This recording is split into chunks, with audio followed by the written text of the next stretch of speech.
Tamad ka ba magpa-car wash? Madalas bang may kumain sa car nyo? Well, same tayo! Buti na lang, we discovered this portable vacuum from TikTok by Lindstove. It's quite impressive ang bilis niyang ma-deliver ha.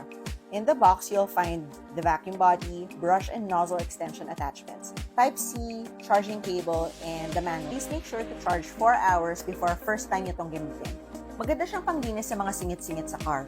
It comes in 2 suction speeds at ang compact ng design niya.